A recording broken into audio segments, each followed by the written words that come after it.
As you know, the president met with representatives of the Republic of South Korea here at the White House yesterday, and they did, in fact, reach a deal. And South Korea will pay a 15% tariff rate, including 15% on autos, while providing historic market access to American goods like autos and rice.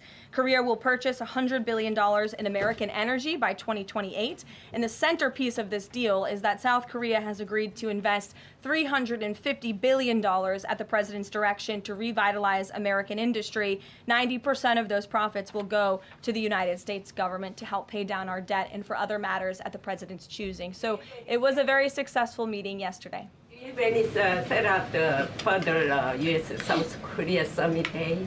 I'll get you something on that. I don't have it at my fingertips. Okay, Amanda. Thank you, Caroline. There are a number of congressional Republicans who have raised the alarm about the fact that roughly 80% of pharmaceuticals are either manufactured or their precursors are manufactured in either China or India. There are some pieces of legislation, some recommendations, which include either onshoring, nearshoring, or friendshoring, those components of that. Do you know if the president intends to throw the weight of the executive behind that?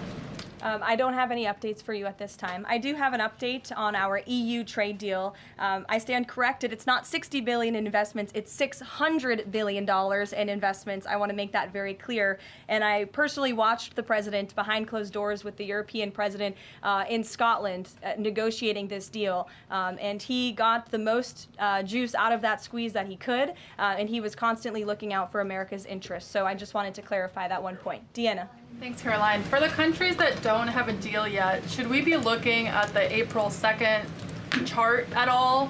Or is he negotiating and talking about having a set tariff rate, 10%, 20%?